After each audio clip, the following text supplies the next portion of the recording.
putting the kettle on, DJ Mark Goodier was suddenly struck by an agonizing headache. He made it upstairs and put wife Jacqueline's cup down but then collapsed. The voice of Radio 1's Top 40 Singles chart for the best part of 10 years, Mark says he realized he was having a stroke but couldn't do anything about it. Luckily Jacqueline and daughter Grace were there to save Mark's life. He explains, "I was not oblivious to it, because if you've had a stroke you're aware of what's going on but your ability to do anything is virtually nil." The former Top of the Pops host describes the pain as intolerable and says he couldn't stand or move. "No form of determination can get you past the fact that you've had a stroke," he adds. "I had all the classic symptoms of a stroke, my face had fallen, my speech had gone and I couldn't raise my arms." Mark is supporting NHS England to highlight the FAST campaign. It stands for, facial drooping, arm weakness, speech difficulties and time, meaning it's time to act, as quickly as possible. Mark, now 61, credits his family's swiftness in helping him with playing a significant part in saving his life when he had the stroke, 7 years ago. "The FAST campaign is a really crucial message," he adds. Mark says Grace was around 18 at the time of his stroke, adding, "Because my daughter had seen the ads growing up, the ambulance was called within 10 minutes and I was at the hospital in 40 minutes. It's that speed to get to a proper diagnosis which gives them the opportunity to thrombolyze, treatment to break up a blood clot, and thin the blood. In many cases it works, and if they can do that it massively improves your chances of recovery and not having too much degradation afterwards. They did that to me and it didn't work, so my brain had to work out new ways of doing things, which luckily it managed to do." Today, as well as spinning tunes from the 70s, 80s and 90s on Greatest Hits Radio, he presents a podcast called Stroke Stories because he is keen to drive home the message that it's not just older people who are affected by strokes, which are the UK's fourth largest killer. "Before I had a stroke I thought that strokes only happened to older people," Mark confesses.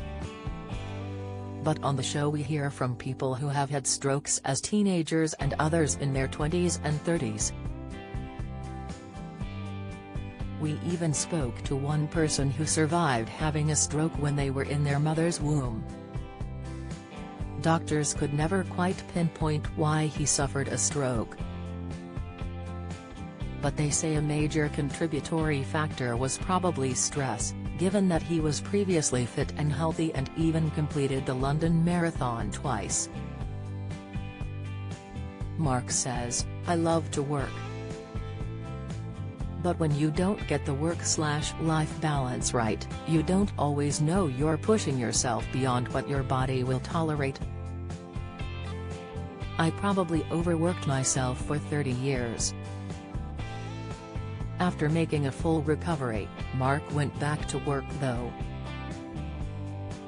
Then he suffered a second stroke in 2017, which he believes was a sign he was pushing himself far too soon. "That second stroke was my body's way of saying you still don't get this, do you?" he says. "You can't go back and do what you were doing before. You have to make some adjustments." This time he was much less keen to rush back to work, taking plenty of time off and making sure he recuperated.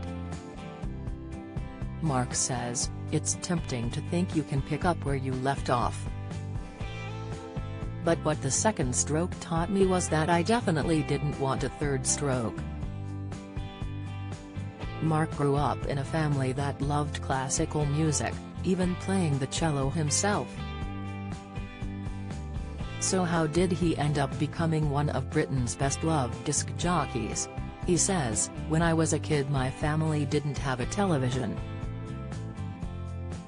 I remember going to a new secondary school when I was 11 and all the kids in the playground were talking about Top of the Pops. Someone turned to me and said, "Mark, what did you think?" And I faked it, saying it was great. I remember feeling so embarrassed and out of the loop as I didn't want to admit we didn't have a TV. After that I went home and tuned my mom and dad's little radio from Radio 3 to Radio 1. I was captivated by Johnny Walker and John Peel and thought what an amazing job that would be, to discover musical talent. That's what inspired me to become a DJ. I'm extremely lucky to do a job I love. If suffering 2 strokes has taught me anything, it's that you should be grateful for what you've got and try and take steps to make sure you live long enough to enjoy it. I'm so glad to be alive.